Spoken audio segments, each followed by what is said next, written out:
زار شم د خپل اسلام نه دا ویډیو تاسو وینئ کنه ګوره هر یو سیس کې اجر مونږ لیکي دی. الله اکبر کبیره. دا غوا ده کنه ګوره په زناورو باندې حسن سلوک ور سره کول کنه زناورو سره ښه اخلاق کول ډیر خلک د توتیان وغیره د کوترې وداري او شی ساتلی کنه نو آیا دی باندې اسلام سوی نو دا تاسو دا ویډیو وینئ کنه په دې خټه کې دا غوا انخته ده او مسلمانان ډیر پاجیبان داس باندې روباسي کنه په دې سيزونو الله اجر ورکي او کو نه ورکي. نو نن ز تاسو په دې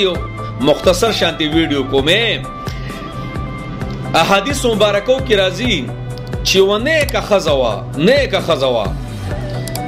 او ډیر تهجد گزار وا او ډیر مونږ گزار وا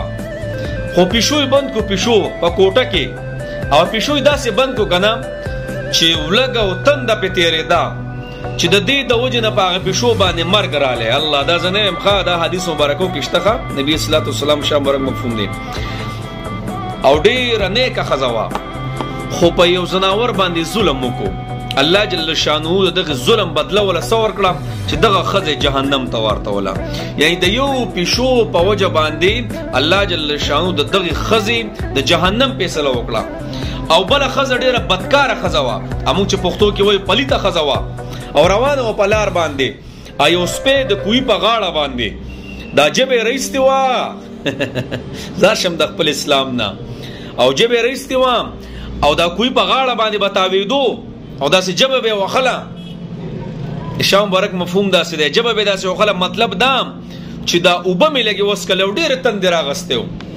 دغه بدکار خزر روانه او چې وی کتلا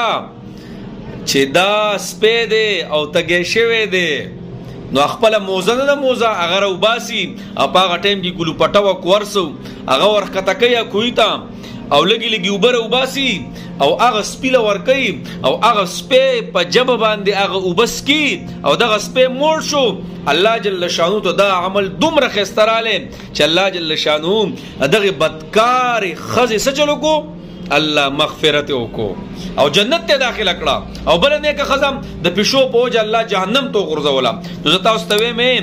دا څومره زناور دی په دې کورونو کې نبی اسلام د صحابه رس کې د الله رسوله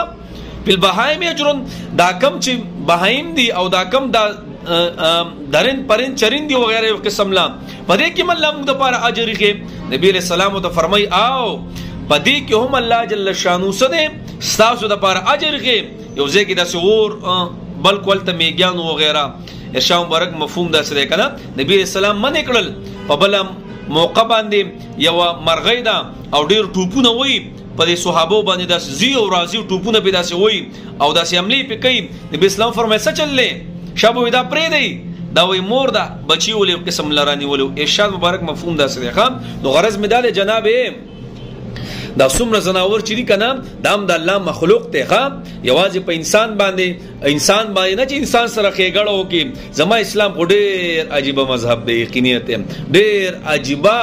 هر یو رشتې له بګي عزت ورکړي. نو څومره خلک چې دي دا بانګیان چې جنگي کنه الله نیکسټ ویډیو زما په دی باندې ده دا بانګیانو او دا سپیش جنگي کنه د دې خلکو ډېر بدترین ژوندۍ اخیره نه سامتي نوزي په خپل ملي دي لیدلی مینه نه خو اوریدلی می دي رنګونه راته شوی دي چې مولوی صاحب پلاني کس په بانګیان او سپی جنگول او ساتي نه وتا زمون کلیوالو پلانې او ډنګره او داسترګي راوتی وي دا مو ته چې حالونه او تواچو حالونه کنه او د سپی په جنگ ورولو تاسو ته پته ده عموما دغه خکس سره په دغه غیږ کې د بانګیان هر وخت کې ګرځي او ډېر خطرناک ژوندۍ بیا اخیره نه. نو جنابو څومره زناور چې څوک په کورونه کې ساتي اګو دا کوتري دي اګو دا توتیان دي وغیرہ بهتره خدا چې پریدو کو پریدي نه کنه چې دا غي د ګرمۍ د یخنۍ د وبو د باجري د خوراک پوره انتظام وکړي کوچره دا کوي نو بیا هم پکې گنجائش تام او خدا نه کوي. الله الله الله اکبر. نو ګور الله به دې باره کې موږ تاسو کوي غم اکثر دا غواګان او دا خرج څوک ساتي دا په نورونو باندې تړلي کنه او دا غرب غروبه او دا سی وای چې صدر ته ویما نو دا قسم بیا مثال دا خرخه د خر په شان ژوندۍ بیا تیرې. نو غرض مې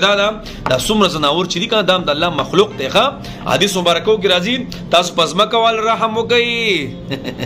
اسمان والو پتا سو رحم وکي. نو ان شاء الله څومره مخلوق چې ده کنه په دې دی مو تاسو کو خیر خېګړه کو دا میګیان دي